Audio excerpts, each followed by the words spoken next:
Police station के एक बंद कमरे में 32 साल का एक आर्मी वेटरन बैठा हुआ था। उसके चेहरे पर कोई खौफ नहीं था, जैसे उसे मालूम हो कि बाहर खड़ी पुलिस के पास उसके खिलाफ कुछ भी नहीं है। जब डिटेक्टिव्स उसके सामने बैठते हैं तो वो बड़ी ठंडी आवाज में कहता है कि मैं तो बस उसकी मदद कर रहा था। लेकिन पुलिस उस वक्त एक ऐसे सच के करीब पहुंच रही थी जिसने न केवल उस पूरे शहर को बल्कि खुद इंक्वायरी करने वाले अफसरों के दिमाग को भी सुन्न कर दिया था। कुछ ऐसा हुआ था जिसकी उम्मीद दुनिया के किसी इंसान को नहीं थी।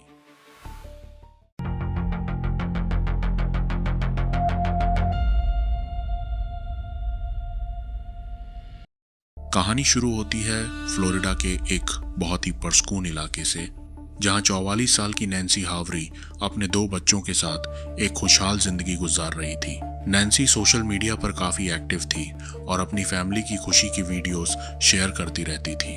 लेकिन 16 फरवरी 2023 को अचानक कुछ ऐसा बदल गया जिसने सबको परेशान कर दिया।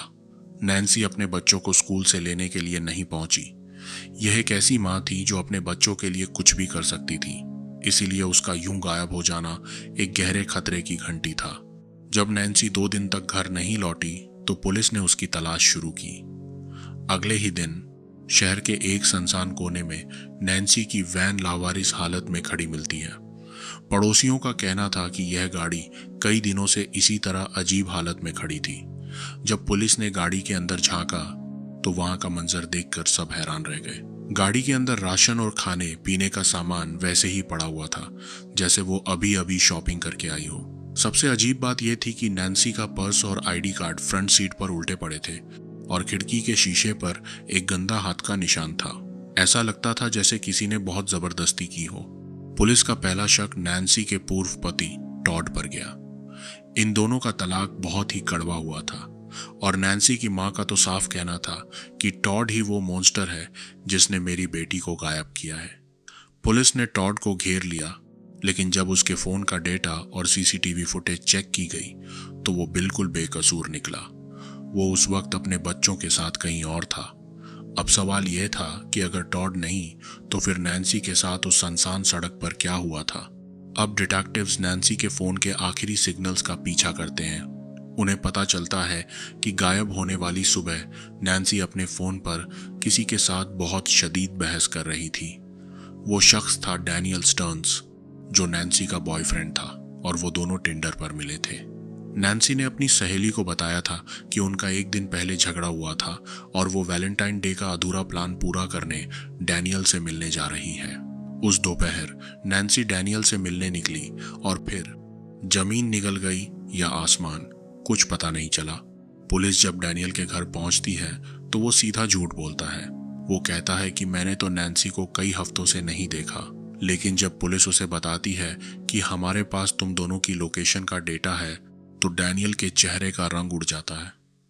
वो अपनी बात बदलता है और कहता है कि नैन्सी मेरी बात नहीं मान रही थी, वो कुछ रिलेशनशिप रूल्स तोड़ रही थी, इसलिए मैंने गुस्से में उसका नंबर ब्लॉक कर दिया और अपना स्नैपचैट अकाउंट भी हमेशा के लिए डिलीट कर दिया।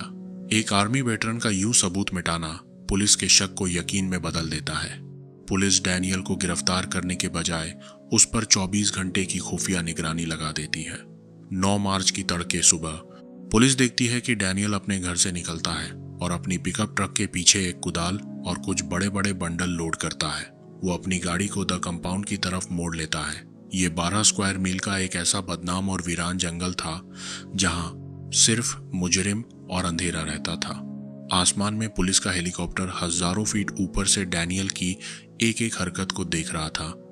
अंधेरा इतना था कि जमीन पर कुछ साफ दिख नहीं रहा था। तभी हेलीकॉप्टर का फ्यूल खत्म होने लगता है और उसे वापस जाना पड़ता है। लेकिन जब वो रिफ्यूल होकर वापस आते हैं तो डैनियल एक नहर के किनारे खड़ा अपनी गाड़ी की बाल्टियां धो रहा था। पुलिस की ग्राउंड टीमें तुरंत हरकत में आती हैं और डैनियल को वहीं दबोच लेती हैं। जब पुलिस का स्पेशल खोजी कुत्ता टीटो उस जंगल के अंदर जाता है तो वो 4 अलग अलग जगहों पर अलर्ट करता है। वहां जमीन के अंदर डिटेक्टिव्स को जो चीज मिलती है उसने तलाशी लेने वाले अफसरों के पांव तले से जमीन निकाल दी। वहां कोई महफूज लाश नहीं थी, बल्कि वहां सिर्फ इंसानी राख, कुछ जले हुए दांत और 800 से ज्यादा हड्डियों के छोटे छोटे टुकड़े बिखरे पड़े थे। यह नैन्सी थी जिसे तड़पा तड़पा कर खत्म किया गया था और सबूत मिटाने के लिए उसके वजूद को राख बना दिया गया था। अदालत में जब केस पहुंचता है तो एक बहुत बड़ा मरोड़ आता है। डैनियल के वकील साबित कर देते हैं कि पुलिस ने गिरफ्तारी के वक्त डैनियल को उसके कानूनी अधिकार नहीं पढ़ाए थे, जिसकी वजह से डैनियल का एतराफी बयान कोर्ट में रद्दी का टुकड़ा बन जाता है। जूरी के सामने अब कोई एतराज या एतराफ नहीं था। डैनियल के वकील जूरी से कहते हैं कि नैन्सी ने खुद को गोली मारी होगी या यह कोई हादसा होगा, मेरे क्लाइंट ने कुछ नहीं किया। लेकिन तभी प्रोसिक्यूटर्स डैनियल के फोन की इंटरनेट सर्च हिस्ट्री जूरी के सामने खोलते हैं। जिस दिन नैन्सी गायब हुई थी उस रात डैनियल इंटरनेट पर सर्च कर रहा था औरत की चाकू के जख्म से मौत, बिना सेंसर वाले कत्ल के वीडियो और किसी को सबक सिखाने का सबसे तेज तरीका।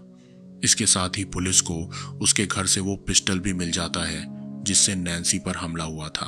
अब आप खुद सोचिए, अगर आप उस जूरी की जगह होते तो क्या एक टेक्निकल गलती की वजह से इस वहशी को आजाद घूमने देते? जूरी ने सिर्फ 2.5 घंटे लिए और अपना फैसला सुना दिया, गिल्टी। नैन्सी के पूर्व पति ने रोते हुए कहा कि यह शख्स मॉन्स्टर है, अगर उस दिन बच्चे साथ होते तो यह उन्हें भी खत्म कर देता। डैनियल स्टर्न्स को बिना किसी पैरोल के उम्र कैद की सजा सुना दी गई और वो आज भी जेल की अंधेरी कोठरी में अपनी सजा काट रहा है।